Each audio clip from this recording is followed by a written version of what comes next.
اللهم صل على سيدنا مولانا محمد طب القلوب ودوائها وعافية الأبدان وشفائها ونور الأبصار وضيائها وعلى آله وصحبه وبارك وسلم صلاة وسلاما عليك يا رسول الله صلی اللہ تعالی علیہ وسلم۔ اب تک آپ تمامی حضرات نے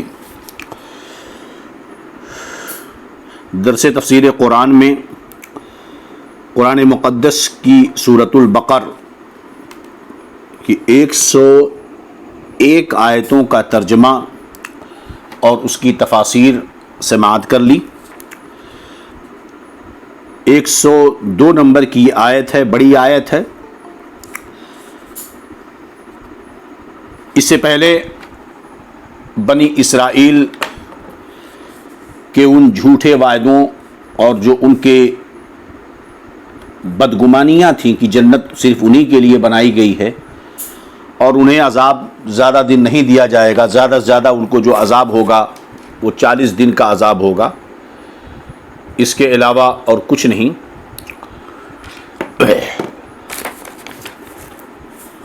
اللہ رب العزت نے ان کے ان باطل نظریات و عقائد اور جو ان کی جو یہ غلط گمان ان کے تھے ان کا رد فرمایا۔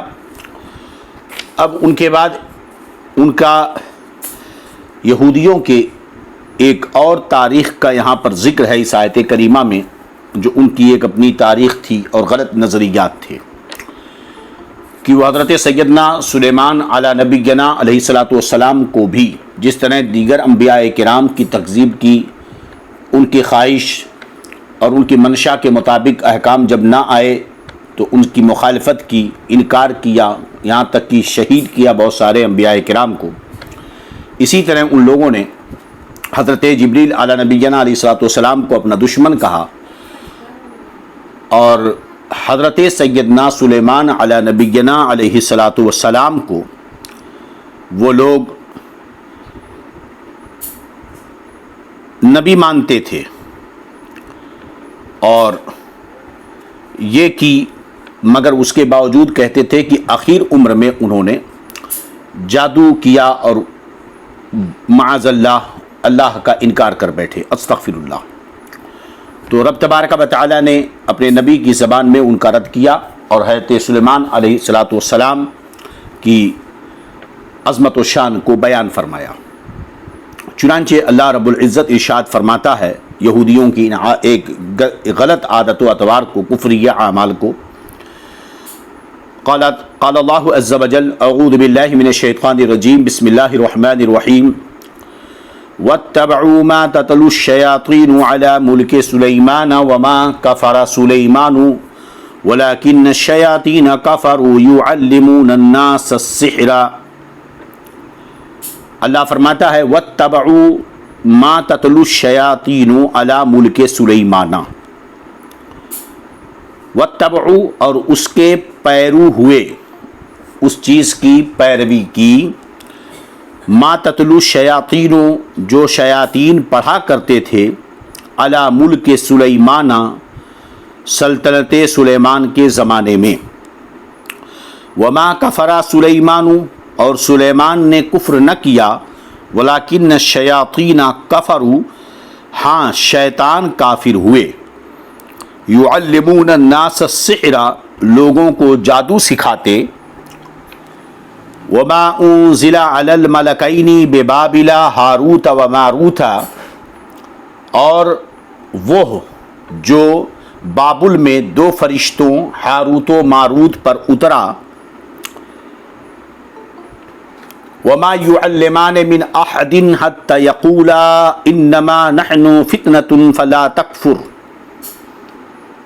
اور وہ دونوں کسی کو کچھ نہ سکھاتے جب تک کہ یہ نہ کہہ لیتے کہ ہم تو نری آزمائش ہیں۔ وما يعلمان من احد اور وہ دونوں کسی کو کچھ نہ سکھاتے یہاں تک کہ دونوں کہتے کہ ہم لوگ تو نری آزمائش ہیں، یعنی ہم تمہاری آزمائش کے لیے اتارے گئے ہیں۔ فلا تکفر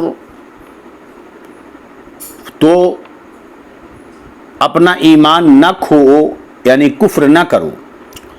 فیتعلمون منہما ما یفرقون به بین المرء وزوجہ فیتعلمون تو ان سے سیکھ، منہما تو ان دونوں سے سیکھتے تھے، ما یفرقون بہ بین المرء وزوجہ وہ چیز جس سے جدائی ڈالے مرد اور اس کی عورت میں، وما هم بغارین بہ من احد الا باذن اللہ وما هم بغارین بہ من احد اور اس سے ضرر نقصان نہیں پہنچا سکتے کسی کو الا باذن اللہ مگر خدا کے حکم سے، ویتعلمون اور وہ سیکھتے ہیں، ما یضرہم ولا ینفعہم ما یضرہم اور ان سے وہ سیکھتے ہیں جو انہیں نقصان دے گا، ولا ینفعہم انہیں نفع نہ دے گا، وَلَقَدْ عَلِمُوا لَمَنِ اشْتَرَاهُ مَا لَهُ فِي الْآخِرَةِ مِنْ خَلَاقٍ وَلَقَدْ عَلِمُوا اور بے شک ضرور انہیں معلوم ہے، لَمَنِ اشْتَرَاهُ کہ جس نے یہ سودا لیا، جو یہ خریدا سودا لیا، مَا لَهُ فِي الْآخِرَةِ مِنْ خَلَاقٍ خلاق یہاں حصے کے معنی میں کہ آخرت میں اس کا کچھ حصہ نہیں، وَلَبِئْسَ مَا شَرَوْا بِهِ أَنفُسَهُمْ اور بے شک کیا بری چیز ہے وہ، بے شک کیا بری چیز ہے وہ، مَا شَرَوْا بِهِ أَنفُسَهُمْ جس کے بدلے انہوں نے اپنی جانیں بیچیں، شرو بیچنے کے معنی میں، انفسہم اپنی جانوں کو، لو کانوا یعلمون کسی طرح انہیں علم ہوتا۔ تو یہاں یہودیوں کے ایک تاریخ فکر کی طرف کو بتایا گیا کہ آپ دیکھیں ایک معاملہ ہوتا ہے کہ آدمی جب کوئی نسل اور قوم عروج و ترقی کرتی ہے اور ہمت محنت جانفشانی سے کوئی بلند مقام حاصل کرتی ہے، اور کبھی ایسا دور ان کے اوپر آتا ہے کہ وہ ان کے قوم کے بزرگوں نے، اسلاف نے، بڑے لوگوں نے جو بلند مقامات حاصل کیے، تو انہی بلند مقامات پر لوگ قائم رہنا چاہتے ہیں، تو ان کے دلوں میں ایک دھڑکن پیدا ہوتی ہے کہ ہم اپنے بڑوں کے، ہمارے بڑوں کو جو عزت و عظمت حاصل تھی وہ ہمیں بھی حاصل ہونی چاہیے۔ اس کے لیے تو ضروری ہے کہ وہ قوم جو اپنے بڑوں کی عزت و عظمت، کہ ان کی قوم نے محنت و جانفشانی کر کے، کوششیں کر کے بلند مقام حاصل کیا، اب اس کے بعد کے لوگ اگر اسی بلند مقام اور عزت و عظمت کو حاصل کرنا چاہیں تو انہیں اپنے بڑوں کی جانفشانیاں، ان کے عادت و اطوار، ان کے طور و طریقے، ان کی حکمتیں، ان کا تدبر اور ان کی جانفشانیاں، ان کی محنت اور کاوشوں کو اور ان کی سنتوں پہ عمل کرنا چاہیے۔ لیکن جب انسان بزدل اور پست ہمت ہو جاتا ہے اور حوصلے ٹوٹ جاتے ہیں، تو ایسی صورت میں بزدل شخص جو ہے، جو بڑی آسانی سے ترقی حاصل کرنا چاہتا ہے، وہ قربانی نہیں دیتا، نہ وقت کی قربانی دینے کے لیے تیار، نہ وہ محنت و جانفشانی کرنے کے لیے تیار۔ ظاہر سی بات ہے کہ جب وہ بزرگوں کی عادت و اطوار اور طریقوں کو چھوڑ دے گا، تو اب اس کے بعد ہوتا یہ ہے کہ جادو منتر کا سہارا لینے لگتے ہیں تاکہ وہ اپنے بزرگوں کی جو عظمتیں ہیں انہیں ملی رہیں اور انہیں کچھ کرنا نہ پڑے۔ آج دیکھ لیجئے اس دور میں بھی ہم لوگوں کی حالتیں کیا ہیں۔ قرآن پاک ہم نہیں پڑھیں گے، نماز کی پابندی نہیں کریں گے، ہمیں حکم ہوا کہ قرآن پاک پڑھو۔ جو قرآن پاک پڑھے گا، اتنا قرآن پڑھے کہ دعا کرنے کا موقع نہ ملے، تو اللہ رب العزت اس کی تلاوت کو اس کے لیے کافی کرے گا۔ یعنی وہ اگر دعا بھی نہ کرے، اتنا پڑھتا ہے، موقع نہیں ملتا، تو اس کو جو چاہیے اللہ اسے عطا فرماتا ہے۔ درود پاک کی کثرت کریں، نماز کی پابندی کریں، باوضو ہمیشہ رہیں، ذکر و اذکار میں رہیں، ناپاک نہ رہیں، اپنے بزرگوں کے نقش قدم پر چلیں، سنتوں کی پیروی کریں۔ یہ ساری چیزیں اگر پائی جا رہی ہیں تو پھر انسان کو کسی اور چیزوں کی ضرورت نہیں۔ مگر آج دیکھ لیجئے ایک بڑا طبقہ وہ نماز نہیں پڑھے گا، روزے نہیں رکھے گا، گھروں میں نیکیوں کے نام کی کوئی چیز نہیں. کتنے گھر ایسے ہیں کہ صبح ہو جاتی ہے مگر اللہ کا نام نہیں لیا جاتا, پورا دن گزر جاتا ہے مگر اللہ کا نام نہیں لیا جاتا, مگر ناچ گانے, بے حیائیاں, سنیمے, ٹیلی ویژن, یہ سب چلتے ہیں. اب اس کے بعد وہ چاہتے ہیں کہ ان کی روزیوں میں برکت ہو, اب وہ چاہتے ہیں کہ گھر میں کوئی بیمار نہ ہو, اب وہ چاہتے ہیں کہ ہم ترقی کرتے جائیں, اب وہ چاہتے ہیں کہ ہم خوش رہیں, بے فکر رہیں. تو ظاہر سی بات ہے اب ان کو جب پے در پہ اپنے کاموں میں نقصان نظر آتا ہے, بیماریاں گھیر لیتی ہیں, نحوستیں آ جاتی ہیں, ہر کام بگڑنے لگتا ہے, مشکلات پر مشکلات آتی رہتی ہیں, پے در پہ مصیبتیں آنی شروع ہوتی ہیں, تو اب یہ نہیں سوچتا کہ اپنی کمیوں اور کوتاہیوں پر نظر کرے کہ نماز نہ پڑھتا تھا توبہ کرے اور نماز کی پابندی کرے, قرآن کی تلاوت نہیں کرتا تھا وہ سب کرنا شروع کر دے, شریعت کی پابندی نہیں کرتا تھا شریعت کا پابند ہو جائے, نبی کریم صلی اللہ علیہ وسلم کی سنت پر عامل ہو جائے. یہ نہیں کرے گا, بس اس کے دماغ میں یہ آ جائے گا کہ لگتا ہے کسی نے کچھ کرا دیا ہے, لگتا ہے کچھ جادو منتر ہو گیا ہے. تو اب وہ جادو منتر کے چکر میں پھنس کر بس اسے اب اسے تعویذ چاہیے. اپنے ماں باپ کے ہاتھ پہ تو نہیں چومے گا, مگر کوئی عالم ربانی آ جائے تو دھکے مکے کر کے ایک مرتبہ ہاتھ چومے گا اور یہ سمجھے گا کہ بس ہاتھ چوم لیا میں نے, میرا سارا کام ہو گیا. بلا شبہ بزرگوں کا قرب اور ان کی دستبوسی سے برکتیں حاصل ہوتی ہیں, لیکن یہ کون سی بات ہوئی کہ گھر میں سب بھوکے ہیں اور باہر والوں کو آپ کھانا کھلا رہے ہو, ماں باپ ناراض ہیں, آپ پیر صاحب کو خوش کرنے کے چکر میں پڑے ہو. بھئی پیر صاحب تو خوش ہی رہیں گے, اپنے ماں باپ کو خوش رکھو. اگر ماں باپ کی رضا میں خوشی میں خدا کی رضا ہے تو ماں باپ کی رضا اور خوشی میں پیر صاحب کی رضا نہیں ہوگی, مرشد کامل کی رضا نہیں ہوگی, اللہ کی رحمتیں نہیں اتریں گی. ماں باپ کی رضا میں اللہ کی رضا ہے, تو جب اللہ کی رضا ہے تو مرشد کی بھی رضا ہوگی, سرکار کی بھی رضا ہوگی. سمجھ رہے ہیں کہ نہیں؟ تو یہ قوم کی عادت ہوتی ہے, یہی آج یہی حالتیں ہماری بھی ہیں. بہرحال تو یہ حالت یہودیوں کی تھی کہ جب ان کی بربادی کا وقت شروع ہوا تو سچی عزت و عظمت کو اور بلندیوں کو حاصل کرنے کا جو سیدھا راستہ تھا, جو ان کے بزرگوں کا طریقہ تھا, جو ان کی کتاب تورات میں جس کا ذکر تھا کہ اس طریقے پہ چلو, تو چونکہ اس طریقے میں ان کے لیے دشواریاں تھیں. آج آپ دیکھ لیں یہ بے وجہ بے خودی بے سبب نہیں غالب ہے نا, بے خودی بے سبب نہیں غالب, کچھ تو ہے جس کی پردہ داری ہے. اب سوچئے آج لوگ ٹی وی ویڈیو اور چینلوں دینی چینلوں کے دیوانے کیوں ہیں؟ ظاہر سی بات ہے علماء کی بارگاہ میں حاضری یہ دشوار چیز ہے. ان کی بارگاہ میں جائیں گے تو سر پہ ٹوپی رکھنا پڑے گا, بادب بیٹھنا پڑے گا, دستبوسی کرنی پڑے گی, ان کی خدمت کرنی پڑے گی. اور ٹی وی ویڈیو میں کوئی مسئلہ ہی نہیں, آپ نیکر پہن کر ہے نا جو ہے کرکرے کھائیے, چپس ڈکاریے اور نصیحت سنتے رہیے, تقریر سنتے رہیے, کام کرتے رہیے. آپ سنیما چالو کر دیجئے اور اس کے بعد اس میں مسائل سنتے رہیے ہے نا. تو جہاں بہت ساری بربادیاں ہیں ان دینی ٹی وی چینلوں کی وجہ سے, وہیں ایک بہت بڑی مصیبت یہ ہے کہ ادب بالکل ختم ہو جاتا ہے, اور ادب ختم ہونے کی وجہ سے جو بربادیاں آتی ہیں اس کا کوئی حساب نہیں ہے. تو خیر, تو بے خودی بے سبب نہیں غالب, کچھ تو ہے جس کی پردہ داری ہے. بہرحال اللہ رب العزت ہمیں ان ساری چیزوں سے بچائے.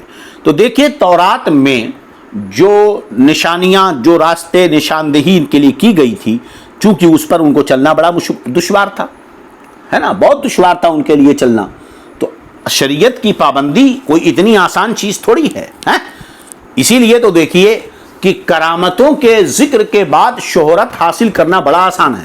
چند لوگوں کو آپ متعین کر دیجئے, کرامتیں بیان کیجئے, پھر آپ مشہور ہو جائیں گے. اسی لیے تو فرمایا کہ الاستقامت فوق الکرامہ, شریعت کی پابندی بڑی دشوار چیز ہے جناب عالی. کرامت میں تو شیطان کا دھوکہ شامل ہو سکتا ہے, مگر شریعت کی پابندی میں شیطان کا دھوکہ شامل نہیں ہو سکتا ہے. سمجھ رہے ہیں کہ نہیں؟ تو بڑی آسان چیز ہے. اسی لیے سرکار خواجہ غریب نواز رضی اللہ عنہ فرماتے ہیں کہ جو شخص کرامتوں کے پیچھے گیا اس کی ترقی رک گئی, پھر وہ آگے نہیں بڑھ سکتا. فرمایا گیا الاستقامت فوق الکرامہ, شریعت کی پابندی یہ کرامت سے بڑھ کر کے ہے. مجھے نام میں ذرا شبہ ہو رہا ہے, غالباً جنید بغدادی ہیں یا حسن بصری ہیں, غالباً حسن بصری ہے جو میرا زیادہ ذہن جا رہا ہے. ان کی بارگاہ میں ایک بندہ حاضر ہوا اور کئی مہینوں تک رہا, خدمت کرتا رہا. اس کے بعد ایک دن سامان باندھا اور چلنے لگا۔ حضرت حسن بصری رضی اللہ عنہ نے فرمایا میاں آپ تو آئے تھے، یہ بتاؤ کس لیے آئے تھے؟ اتنے دنوں تک آنے کا مقصد سمجھ میں نہیں آیا، خانقاہ میں پڑے رہے، کھاتے رہے، نماز پڑھتے رہے، سب کچھ کرتے رہے، اب چلے جا رہے ہو، کیوں آئے تھے بتایا نہیں آپ نے؟ انہوں نے کہا نہیں حضور ایک کام تھا، آیا تھا، مجھے کچھ فائدہ سمجھ میں نہیں آیا۔ فرمایا کہ بتاؤ فائدہ کیا، کس لیے آئے تھے؟ کہا نہیں حضور بس ایک نیت لے کر آیا تھا مگر وہ پوری ہوئی نہیں اس لیے میں جا رہا ہوں۔ حضرت نے اصرار کیا کیا تھا؟ کہا حضور اس لیے آیا تھا کہ آپ کی خانقاہ میں کہ کچھ دنوں تک رہوں گا، کوئی کرامت دیکھوں گا تو مرید ہو جاؤں گا۔ حضرت حسن بصری رضی اللہ عنہ جلال میں آئے، فرمایا ذرا میاں سنو تو صحیح، اتنے دنوں تک تم میری خانقاہ میں میرے ساتھ رہے، تم نے کبھی میرا کوئی کام ایسا دیکھا جو فرائض واجبات سنن کے خلاف رہا ہو؟ میں نے کوئی سنت ترک کی ہو، کوئی مکروہ ناجائز و حرام کام کیا ہو، کسی فرائض کو ترک کیا ہو؟ کیا میں نے سنت کے خلاف کوئی کام کیا؟ تو اس نے کہا نہیں حضور، سنت کے خلاف بھی، فرض واجب تو بڑی بات، سنت کے خلاف بھی آپ نے کوئی کام نہیں کیا ہے۔ آپ نے فرمایا کرامت جس کی تم تلاش میں آئے تھے یہ اس سے بڑھ کر کے ہے، کرامت سے بڑھ کر دین پر استقامت ہے۔ بس میں ماری کہ نہیں؟ تو اب یہ چیزیں ہوتی ہیں کہ آدمی جو بہت جلدی بڑی آسانی سے چیزیں حاصل کرتا ہے تو شیطان کے چنگل میں پھنس جاتا ہے۔ یہی حال ہوا یہودیوں کا کہ وہ توریت پر چلنا ان کے لیے دشوار تھا، اور اپنا جو ان کا جھوٹا وقار تھا، جو عظمتیں باپ داداؤں کی تھیں، وہ چاہتے تھے کہ ہمارے پاس باقی رہیں، اس لیے انہوں نے جادو وغیرہ کا سہارا لینا شروع کر دیا ہے۔ تو اس آیت کریمہ میں اسی چیز کا ذکر ہے، وَاتَّبَعُوا مَا تَتْلُو الشَّيَاطِينُ عَلَى مُلْكِ سُلَيْمَانَ، اور ان یہودیوں نے پیروی کی اس کی جو شیطان نے تلاوت کی، پڑھا حضرت سلیمان کی سلطنت میں۔ اب اس میں تلاوت تتلو، اگر تتلو واتبعو تو اتباع، واتبعو یہ اتباع، اس کے معنی ہوا پیروی کرنے کے۔ ما تتلو میں تتلو تلاوت سے مشتق ہے، اگر یہ تلاوت سے مشتق مانے تو اس کا معنی ہوا پڑھنا، اور اگر تلعن سے ماخوذ ہے تو اس کا معنی ہے پیروی کرنا۔ تو اس کا ایک معنی بہتان باندھنا بھی ہے۔ تو اس صورت میں آیت کا معنی کیا ہوگا کہ یہودی پیروی کرنے لگے اس چیز کی جس کا شیطان حضرت سلیمان پر بہتان باندھتا تھا۔ اگر اس کا معنی یہ لے کہ بہتان باندھنا، جس کا شیطان حضرت سلیمان پر بہتان باندھتا تھا۔ اب یہاں پر علی ملک سلیمان، یہ علی فی کے معنی میں ہے، اور علی فی کے معنی میں استعمال ہوتا ہے، یعنی حضرت سلیمان علیہ السلام کے عہد حکومت میں، اور علی اور فی ایک دوسرے کے معنی میں بکثرت استعمال ہوتے ہیں۔ تو ان لوگوں نے یعنی یہودیوں نے پیروی کی اس چیز کی جس کا شیطان بہتان باندھتا تھا حضرت سلیمان علیہ السلام پر ان کے دور حکومت میں۔ وما کفر سلیمان، حالانکہ حضرت سلیمان نے کوئی کفر نہیں کیا ہے، لیکن الشیاطین کفروا، لیکن شیطان نے کفر کیا، یعلمون الناس السحر، وہ لوگوں کو کیا جادو سکھاتا تھا۔ تو پہلے جادو کی حقیقت کو ہم بتا دیں تو اصحاب لغت نے جادو کی جو تعریف کی ہے وہ یہ کہ اصل السحر صرف الشیء عن حقیقتہ الی غیرہ، فکان الساحر لما ارى الباطل فی صورت الحق وخیل الشیء علی غیر حقیقتہ فقد سحر الشیء عن وجہہ اے صرفہ۔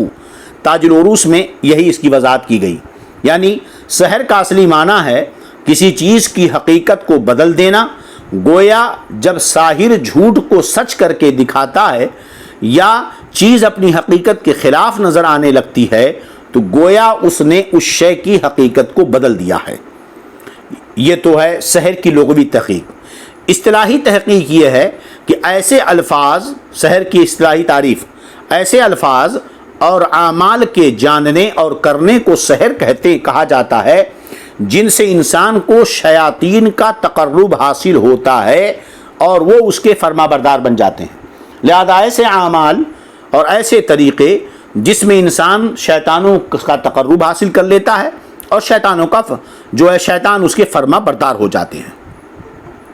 اب ہوتا کیا ہے، تو سحری الفاظ و اعمال کے اثر سے کانوں اور آنکھوں پر ایک ایسی کیفیت طاری ہو جاتی ہے جس سے آواز آتی کچھ ہے اور سنائی کچھ دیتا ہے. آواز تو کچھ آتی ہے اور سنائی کچھ دیتا ہے, اور چیزیں اپنی حقیقت کے خلاف دکھائی دینے لگتی ہیں.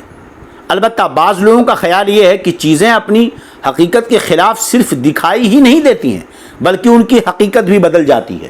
تو دو چیزیں ہیں کہ چیزیں جو حقیقت ہوتی ہیں اس کے خلاف دکھائی دینے لگتی ہیں حالانکہ حقیقت نہیں بدلتی, مگر بعض لوگوں نے کہا نہیں حقیقت بھی بدل جاتی ہے. جیسے جادوگر آپ کو ایک دستی لیتا ہے نا, ٹاول لیتا ہے, اسے کبوتر بنا دیتا ہے. تو اب یہ کہ وہ ٹاول کبوتر نہیں بنتا مگر آنکھوں کو کچھ اور دکھائی دیتا ہے. بعض لوگ کہتے ہیں نہیں, وہ ٹاول کبوتر بن جاتا, حقیقت بدل جاتی ہے. تو یہ دونوں چیزوں کا قول کیا گیا ہے. تو یہ ہے جادو, سحر اور جادو. اچھا, جادو کے تعلق سے سیدنا امام اعظم ابو حنیفہ رضی اللہ عنہ کے نزدیک یہ ہے کہ ساحر کی سزا یہ ہے کہ اسے قتل کر دیا جائے اور اس کی توبہ قبول نہیں کی جائے گی. یہ سیدنا امام اعظم ابو حنیفہ رضی اللہ تعالی عنہ کا حکم ہے. یاد رہے اس میں تھوڑی سی جو ہے وضاحت ضروری ہے. پہلی چیز تو یہ کہ حضرت سلیمان کے عہد میں اس تعلق سے مفسرین نے ایک بات یہ لکھی ہے کہ حضرت سلیمان علیہ السلام کے پاس ایک انگوٹھی تھی جسے حضرت آدم علیہ السلام جنت سے لے کر کے آئے تھے. اس کی خاصیت یہ تھی کہ جو اسے پہنتا وہ دنیا اور ما فیہا کا مالک ہو جاتا تھا. ایک مرتبہ حضرت سلیمان علیہ السلام بیت الخلاء جاتے وقت وہ انگوٹھی اپنی بیوی امینہ کو آپ نے دے دیا. ادھر شیطان آپ کی صورت بنا کر آیا اور انگوٹھی مانگی, آپ کی بیوی نے انگوٹھی دے دی. شیطان نے وہ انگوٹھی پہن لی اور تخت سلیمان پر جا کر بیٹھ گیا. جب حضرت سلیمان علیہ السلام آئے اور انگوٹھی طلب کی تو بیوی حیران سی رہ گئی کہ بھئی ابھی تو آپ لے کر گئے, پھر یہ کون آ گیا؟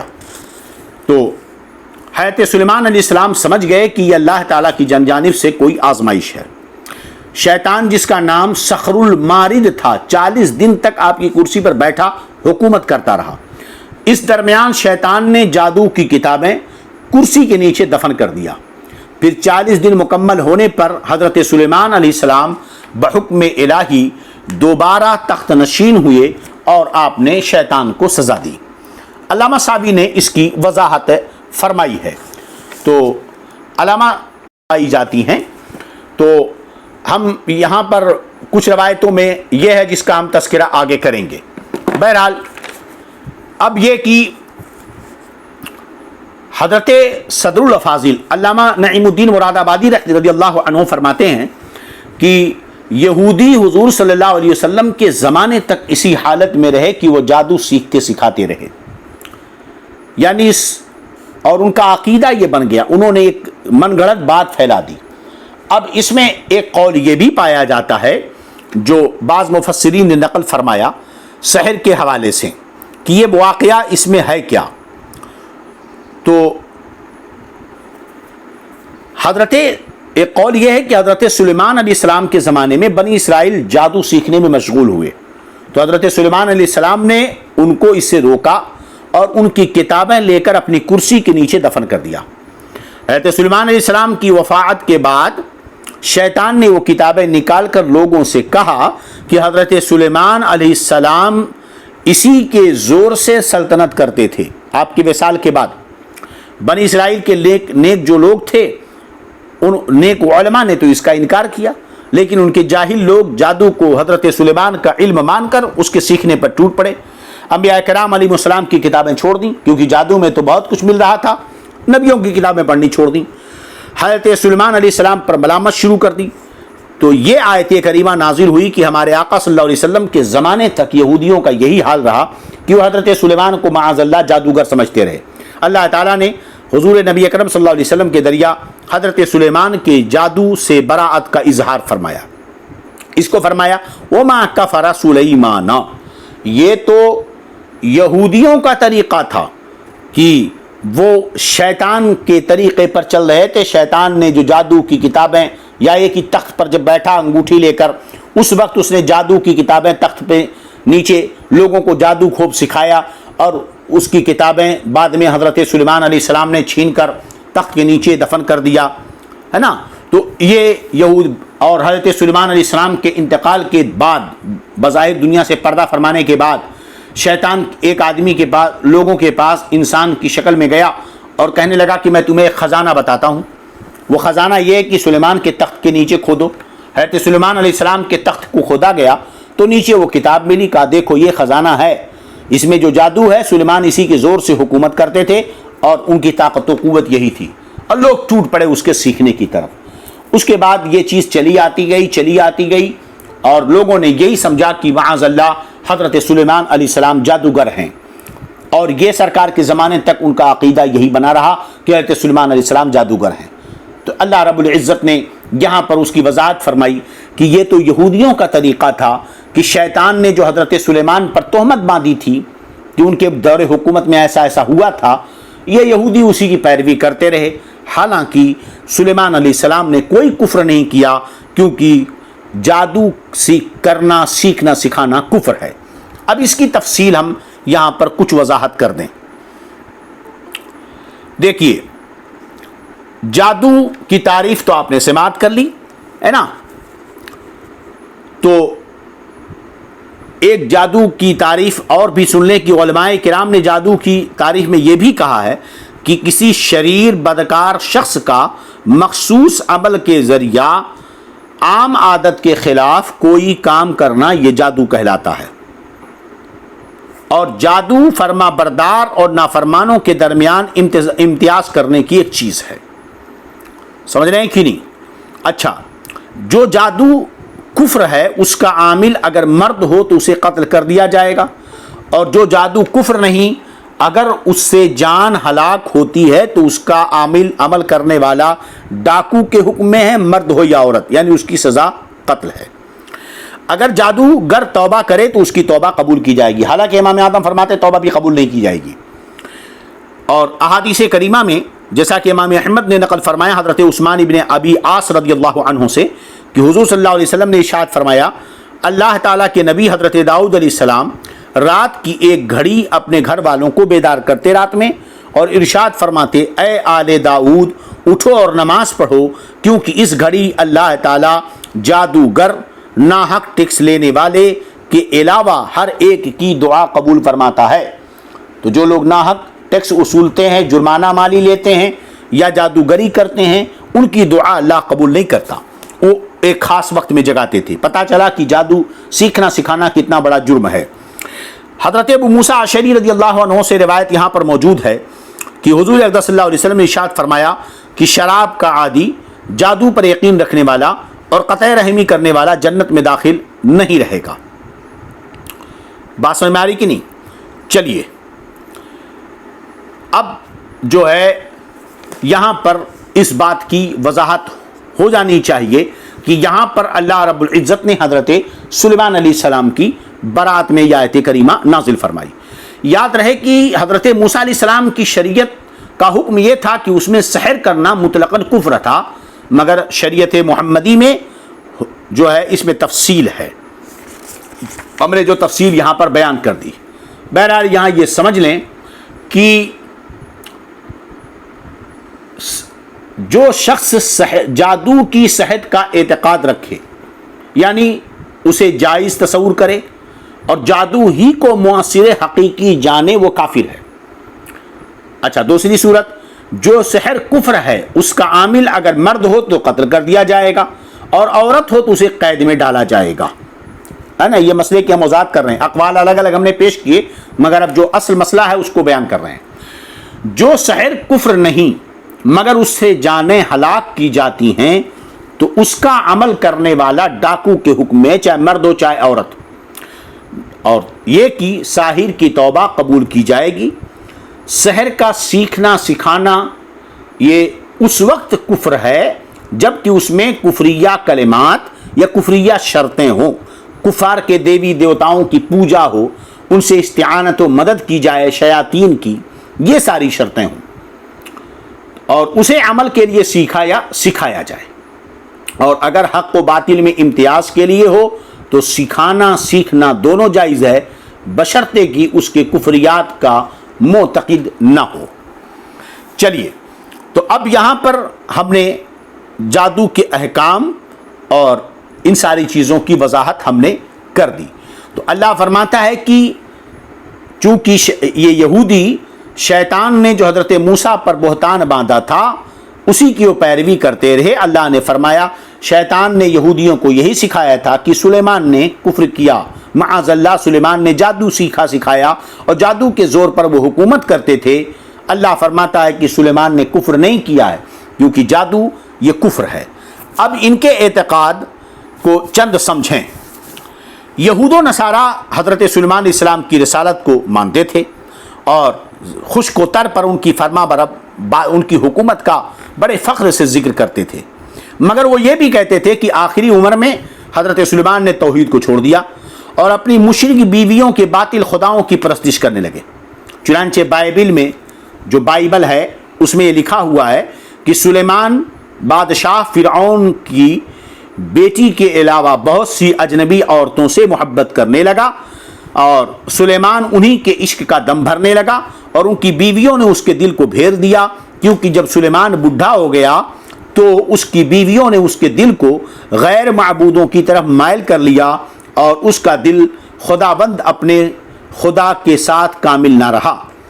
سلیمان علیہ السلام نے خداوند کے آگے بدی کی اور خداوند سلیمان سے ناراض ہوا، کیونکہ اس کا دل خداوند اسرائیل کے خدا سے پھر گیا۔ نعوذ باللہ من ذالک، استغفر اللہ، یہ بائبل میں لکھا ہوا ہے، ٹھیک ہے۔ تو سلیمان نبی علیہ السلام پر ان لوگوں نے شرک کا صریح الزام لگایا اور دنیا آپ کو اسی طرح سمجھتی بھی رہی، یہاں تک کہ اللہ کے حبیب صلی اللہ علیہ وسلم اور سارے انبیاء و رسول کی عزت و ناموس کے نگہبان ہمارے آقا خاتم النبیین صلی اللہ علیہ وسلم جب تشریف لائے اور اپنے یہ رب کا فرمان سنایا دنیا کو کہ غور سے سن لو، جو تم نے یہ خیالات گڑھے ہیں، شیطان کے فکر کی پیروی کی ہے، اس کو حقیقت سن لو۔ وما کفر سلیمان جلیل القدر پیغمبر تھے اور پیغمبر شرک و کفر نہیں کرتے، ان کا شرک و کفر سے کیا واسطہ ہے، سمجھ رہے کہ نہیں؟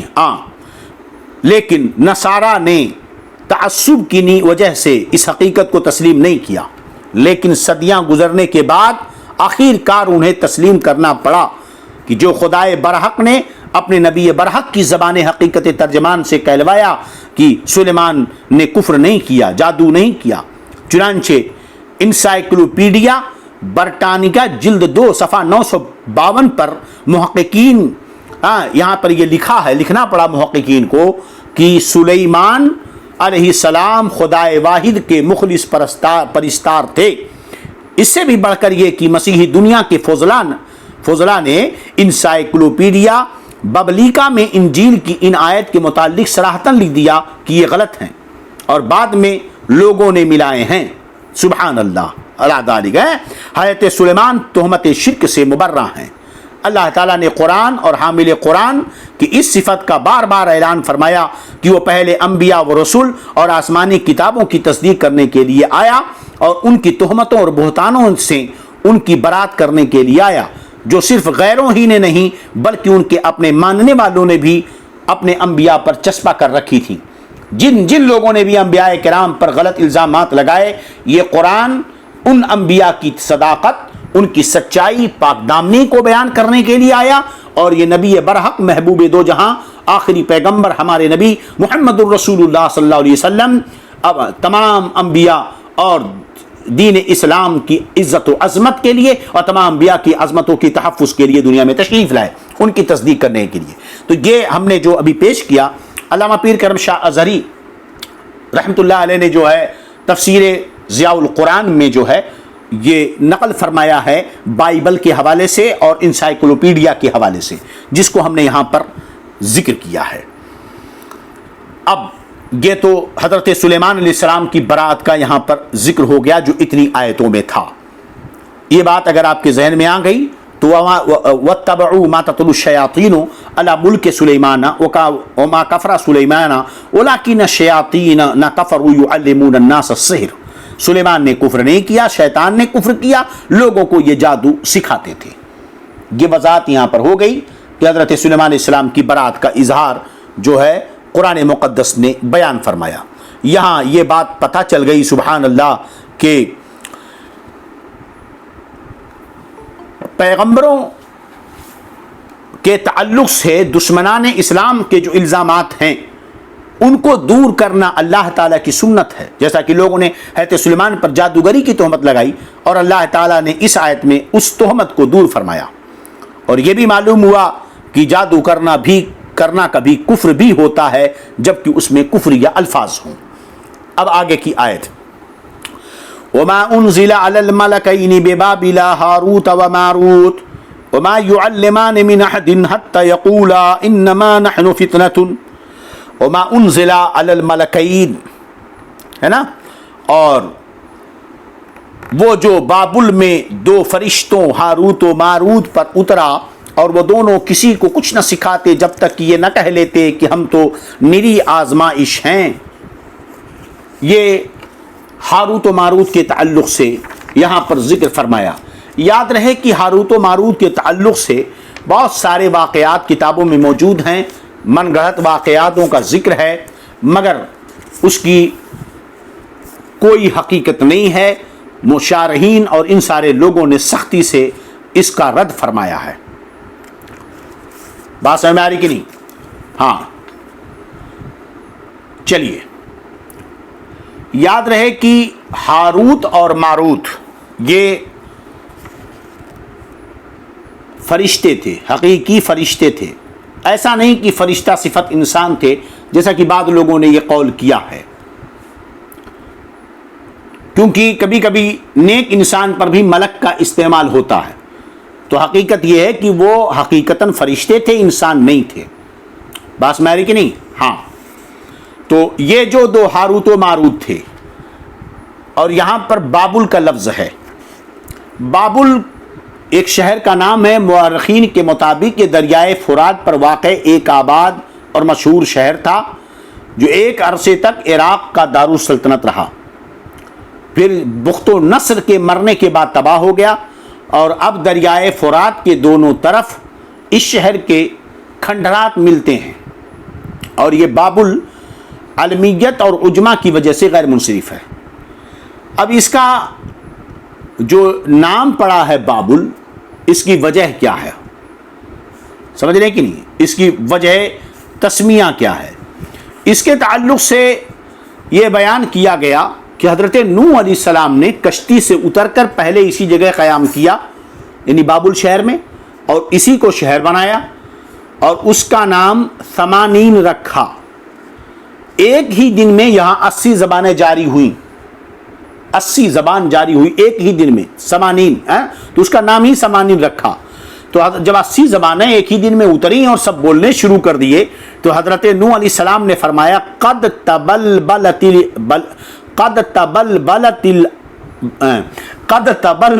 السنتہم، دیکھیے اتنا بلبلا ہو گیا کہ مشکل ہو رہا ہے۔ قد تبلبلت السنتہم یعنی ان کی زبانیں مختلف ہو گئیں، اسی مناسبت سے اس شہر کا نام بابل پڑ گیا۔ بات سمجھ میں آ رہی کہ نہیں؟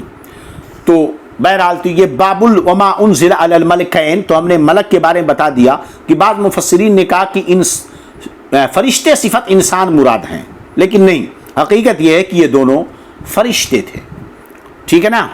ہاں، اور ہم نے پہلے بتا دیا کہ جادو کا سیکھنا شریعت موسوی میں مطلقاً حرام کفر تھا۔ یہ اس صورت میں اب کفر ہوگا جب جادو کو موثر حقیقی سمجھا جائے اور مباح جان کر کے سیکھا جائے۔ بات سمجھ آئے گی کہ نہیں؟ چلیے اب ہاروت و ماروت یہ دونوں اترے، اس تعلق سے ہاروت و ماروت کے جو واقعات ہیں تفاسیر میں آپ دیکھیں گے تو ایک ہے کہ یہ دو فرشتوں نے زمین پر دیکھا لوگوں کو برائیاں کرتے ہوئے تو اللہ کی بارگاہ میں عرض کیا یہ کیسے ان کو بنا دیا جو شراب پیتے ہیں، زنا کرتے ہیں، بدکاریاں کرتے ہیں، نافرمانیاں کرتے ہیں، یہ کیسے خلافت کے حقدار ہیں، ہم تو تیری نافرمانی نہیں کرتے۔ تو اللہ نے فرمایا جو چیزیں ان انسانوں میں نے رکھی ہیں قوت حیوانیہ، اگر وہ تمہارے اندر ہوتی تم بھی یہی کرتے۔ فرشتوں نے اسے محال جانا کہ ہم کیسے نافرمانی کر سکتے ہیں۔ اللہ نے فرمایا ٹھیک ہے تو اپنے میں سے کسی دو کو منتخب کر دو انسانوں کے اندر جو قوت حیوانیہ میں نے رکھی ہیں وہ اس میں ڈال دیتا ہوں، وہ نیچے اتریں پھر دیکھتے ہیں۔ تو فرشتوں نے اپنے درمیان سب سے بہتر 2 لوگوں کو چنا، ایک کا نام ہاروت تھا، ایک کا ماروت۔ اللہ نے ان کے اندر فطرت حیوانیہ ڈالی اور وہ زمین پر اتارے گئے۔ یہاں پر یہ واقعہ بیان کیا جاتا ہے نا۔ تو بہت سی گڑی ہوئی چیزیں کہ وہ یہاں پر آئے اور انہوں نے یہاں پر ایک خوبصورت عورت کو دیکھا اور اس پر فریفتہ ہو گئے، اس سے جو ہے نکاح کرنا چاہا، وہ بدکاری کرنی چاہیے، اس نے مانا نہیں، پھر اس نے قتل کروایا، پھر شراب پلوایا، اور اس کے بعد اسم اعظم ان سے سیکھا، ادھر یہ کہ جب تم سکھا دو گے تو میں تمہارے ساتھ جو ہے قربت کروں گی۔ انہوں نے سکھایا، وہ پڑھ کر اوپر چلے گی، زہرہ ستارہ جو ہے وہی ہے نا جو آسمان میں چمک رہا۔ یہ سب من گڑھت واقعات ہیں۔ حالانکہ مجھے یاد آتا ہے، میں موقع نہ ملا اس کو دیکھنے کا، غالباً علامہ جو ہے یار خان نعیمی رحمۃ اللہ علیہ نے تفسیر نعیمی میں اس کی وضاحت یہ فرمائی کہ کسی واقعے کو رد کرنا بے معنی ہے، اگر اس کی تصحیح ہو سکے تو تصحیح کرنی چاہیے۔ مثلا یہ کہ فرشتہ ہونے کے اعتبار سے ان سے گناہ ہونے کا تصور نہیں کیا جا سکتا، کیونکہ فرشتے معصوم ہوتے ہیں۔ لیکن جب وہ فرشتے جب ہاروت و ماروت زمین پر اترے تو اب وہ فرشتے نہ تھے، اتارے تو فرشتے تھے لیکن اب وہ فرشتے نہیں تھے، بلکہ ان کی حقیقت بدل دی گئی تھی، اور ان میں انسانوں کے اندر جو فطرت حیوانیہ ہوتی ہے جس کی وجہ سے وہ اپنے صنف مخالف کی طرف جھکتا ہے، یعنی مرد ہے تو عورت کی طرف، عورت ہے تو مرد کی طرف، یہ فطرت ان کے اندر ڈال دی گئی۔ تو اب جو انہوں نے غلطیاں کی وہ فرشتے ہونے کی وجہ سے نہیں کی ہیں، لہذا اس واقعے کو رد کرنے کی ضرورت نہیں ہے۔ مجھے یاد آتا ہے ذہن میں بہت پہلے جو میں نے مطالعہ کیا تھا، اس پر ہم دیکھیں گے تو کل انشاءاللہ اس پر گفتگو کر دیں گے، مگر یاد رہے کہ قول راجح جو میں بیان کر رہا ہوں یہ تو ہوا کہ کسی واقعے کی تصحیح کی جانب کوشش کرنا، لیکن اس سے کوئی فائدہ نہیں، اس لیے تصحیح کی جانب بھاگے مت۔ صحیح اور راجح قول یہ ہے کہ ہاروت و ماروت 2 فرشتے تھے جنہیں اللہ نے بندوں کی آزمائش کے لیے علم سحر دے کر دنیا میں بھیجا۔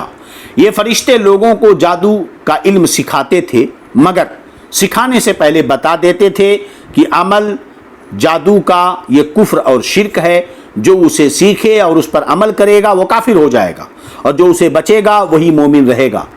جب وہ لوگ یہ بتا دیتے تھے اس کے بعد بھی جو اپنے ایمان کی پرواہ نہ کرتا اور علم جادو کا علم سیکھنے کی ضد کرتا اسے سکھا دیتے۔ اس طرح بندوں کا امتحان ہو جاتا کہ کون خدا کی رضا چاہتا ہے اور کون شیطان کی پیروی کرتا ہے۔ ہاروت و ماروت کے واقعے کی حقیقت اسی قدر ہے، اور جو مذکور ہوئی، اس کے علاوہ جو کچھ ہے وہ بے اصل گڑھی ہوئی کہانیاں ہیں۔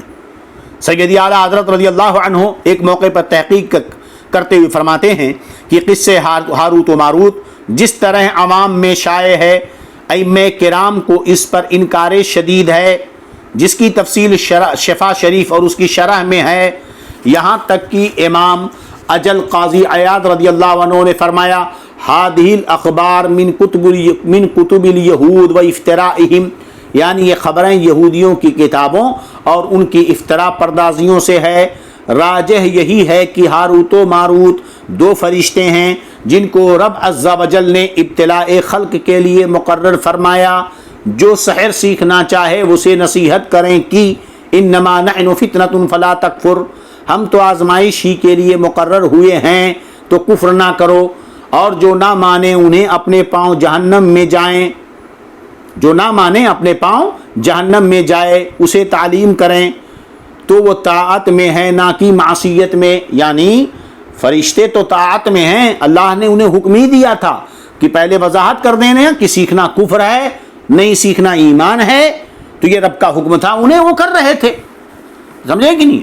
ان کے ذریعہ بندوں کی آزمائش ہو رہی تھی کہ اے بندوں، جادو سیکھ کر دنیا میں کتنا تم شیطان کے پیچھے بھاگنا چاہتے ہو، اور نہ سیکھ کر کے تم اللہ کی پیروی کرنا چاہتے ہو۔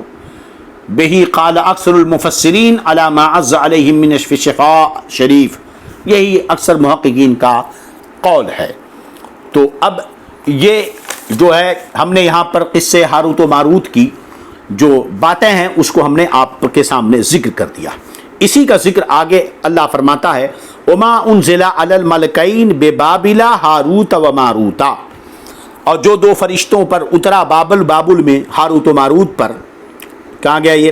ہاں، کہ جو بابل میں دو فرشتوں ہاروت و ماروت پر اترا اور وہ دونوں کسی کو کچھ نہ سکھاتے، وما يعلمان من احد، اور وہ دونوں کسی کو کچھ نہ سکھاتے، حتی یقولا انما نحن فتنۃ، یہاں تک کہ وہ کہتے کہ ہم تو نیرے فتنے ہیں، فلا تکفر، تو اپنا ایمان برباد نہ کرو۔ اب اگر کوئی پھر ضد کرتا، فیتعلمون منہما ما یفرقون به بین المرء وزوجہ، تو ان دونوں سے وہ لوگ وہ سیکھتے جس کے ذریعہ وہ جدائیگی کرتے تھے شوہر اور بیوی کے درمیان۔ پتہ چلا کہ شوہر اور بیوی کے درمیان جدائی کروانا کتنا بڑا جرم ہے، یہ جادو سا جرم ہے، خاص طور پر جادوگر شوہر اور بیویوں کے درمیان جدائیگی کا کام کرتے ہیں، یہ بہت بڑا اثر۔ اسی لیے عموماً جو معوذین ہیں، دعا تعویذ کرنے والے، جب ان کے پاس عورتیں تعویذ بنوانے کے لیے آئیں یا مرد تعویذ بنانے کے لیے آئے اور ایسا کوئی معاملہ ہو، ہاں، جیسے کسی صاحب نے ایک مرتبہ پوچھا کہ اگر کسی کو کسی لڑکی سے محبت ہو جائے تو وظیفہ بتا دیجئے، ہاں، یہ سب بیکار کے چوچلے ہوتے ہیں، کون سی محبت اور کیا ہے؟ وہی محبت ذرا قرآن سے کر لے، وہی محبت سرکار سے کر لے، وہی محبت دین سے کر لے، وہاں محبت کرنے میں تیری تباہ و بربادی ہے اور یہاں پر دنیا اور آخرت کی آبادی ہے، دونوں چیزیں سوچ لیں۔ تو عورتیں اکثر آ کر جو ہے شوہروں کی شکایتوں پر بہت زیادہ توجہ دیتی ہیں، تو دیکھیے کہ بنا دیجئے، ہماری بات مانیں، اور ہم بالکل ہماری طرف توجہ نہیں دیتا اور ہماری باتیں نہیں مانتا، خیال نہیں کرتا، گالیاں دیتا ہے، خرچہ نہیں دیتا، بچوں کو نہیں مانتا، اور ایک بڑا خطرناک زہر عورتوں کی دماغ میں رہتا ہے، لگتا ہے کہیں کچھ گڑبڑ ہے، وہ رات میں دیر سے آتے ہیں، وہاں بزی رہتے ہیں، ایسا کرتے ہیں، جب دیکھو تو فون آتا ہے تو باہر چلے جاتے ہیں۔ یہ جو خطرناک جو ہے وائرس دماغ میں ہے، یہ بڑا خطرناک ہوتا ہے۔ اپنی زندگی کو بہتر کرنے کے لیے سب سے پہلے شک اور شبہ کو دماغ سے نکالنا چاہیے۔ جہاں پر شک اور شبہ پیدا ہو گئے اس کا کوئی علاج نہیں ہے، شک بہت خطرناک بیماری ہے، سمجھ رہے ہیں کہ نہیں؟ اس چیز کو ہمیشہ ذہن میں رکھیں۔ لہذا معوذین حضرات جو تعویذ بناتے ہیں، اگر ایسی عورتیں جو اگر کہیں ایسی جگہ پڑ گئی تو ایسی تعویذ دیں جس سے دونوں کی آپس میں محبت ہو، یعنی ایسا نہیں کہ صرف شوہر ہی غلام بن جائے بیوی کا۔ اگر بند کرتے ہیں تو ایسا کریں، قرآنی آیات جو بزرگوں سے منقول اعمال ہیں، ہم سے اگر کوئی بولتا ہے تو ہم تو ایسا ہی کرتے ہیں، تاکہ شوہر بیوی سے کرے اور بیوی شوہر سے کرے۔ بلکہ اس میں ایک بڑا خطرناک موڑ یہ آتا ہے کہ ساس ستا رہی ہے، سسر بہت ستا رہا ہے، بہت ظلم کرتا ہے، تو کچھ ایسا، اور شوہر ماں باپ کی بات سن کر میرا خیال ہی نہیں کرتا، کچھ تو یہاں تک مجھے مار دیا، میرا سر پھٹ گیا، مجھے مار دیا، میرے جسم میں زخم پڑا ہوا۔ ممکن ہے ایسا بھی ہوتا ہے، بڑے بدتمیز قسم کے ہوتے ہیں کچھ ایسے لوگ بھی۔ تو ایسی صورت میں ایسا کرنا چاہیے کہ صرف شوہر ہی بیوی سے محبت کرے، یہ نہیں ہونا چاہیے، بلکہ بیوی بھی شوہر سے محبت کرے، اور پورا گھر بہو سے اور بہو پورے گھر سے محبت کرے، ایسا طریقہ اپنانا چاہیے۔ خیر، تو یہاں فرمایا وَمَا يُفَرِّقُونَ بِهِ بَيْنَ الْمَرْءِ وَزَوْجِهِ، وہ سیکھتے ہیں جس سے وہ شوہر اور بیوی کے درمیان اختلاف کرتے ہیں۔ اب اللہ رب العزت ارشاد فرماتا ہے وَمَا هُمْ بِضَارِّينَ بِهِ مِنْ أَحَدٍ، کہ یاد رکھو اس کے ذریعہ وہ کسی کو، ہے نا، اس کے ذریعہ اس سے ضرر نہیں پہنچا سکتے کسی کو مگر خدا کے حکم سے۔ ہاں، اس لیے بہت زیادہ دعا تعویذوں کے چکر میں مت رہو۔ ہاں، جو لوگ زیادہ دعا تعویذوں کے چکر میں پڑتے ہیں، ہاں، وہ اپنا سب کچھ تباہ و برباد کر دیتے ہیں۔